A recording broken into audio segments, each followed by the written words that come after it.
Hello guys, I'm Chris of Tiffany and Chris. So ngayon excited tayo kasi alis tayong papuntang Japan. Pero bago yan, another day, another vlog. So syempre hindi kami aalis ni Tiffany nang wala kaming bit-bit na trusted. Meron tayong latest model ngayon, di ba? Na unboxing, Dreamy yan, Packet Uni.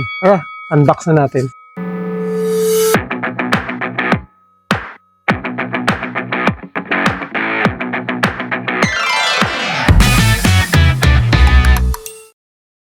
So eto na siya, Dreamy Packet Uni. So bakit tinawag na Packet Uni? So unboxing natin para makita nyo. Siyempre, mas maganda pa magta-travel dapat. Ang dala nyo handy, di ba? Yung portable, di ba? Foldable.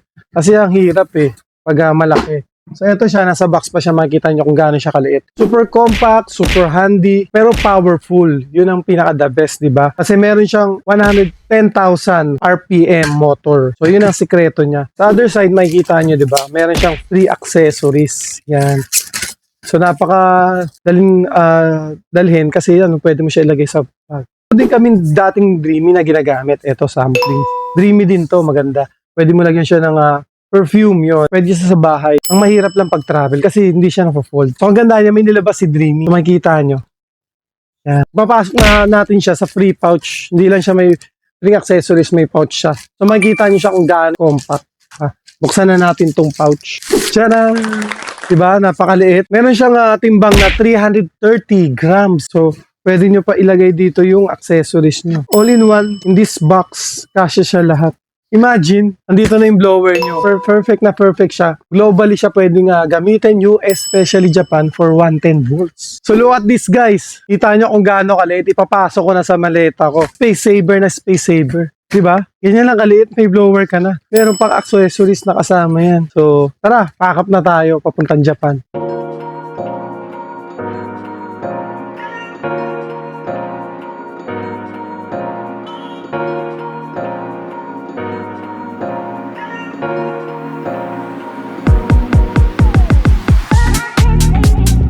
So ayan, nandito na tayo ngayon sa Japan. Finally, nakarating na tayo. So nandito tayo ngayon sa bahay ng tita ko. Yan, kitang-kita nyo yung settings yan.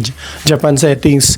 So nandito tayo para itest ngayon itong Packet Uni. Titingnan natin kung gagana talaga. Kasi yung voltahe ng kuryente nila dito is 110. So usually sa Philippines, di ba, 220. So makikita natin kung gagana to kung 110 yan. So ito yung niya, yung packet. Yan, makikita natin yan.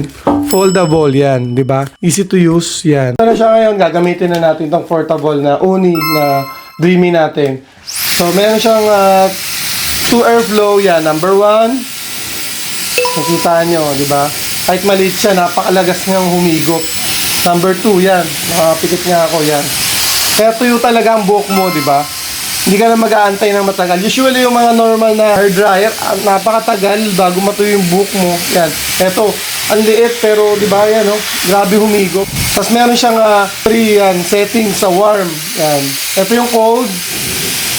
Yan, cold kung ayaw niya mainit, warm, hot. Yan, tatlong settings. Ito naman ngayon yung tip. Yan. Yan. Maganda kasi sa girl yan, mas mahaba yung buhok. So, usually, basang-basa yung buhok niya yung pagkaligo. Yan. 3 cycles.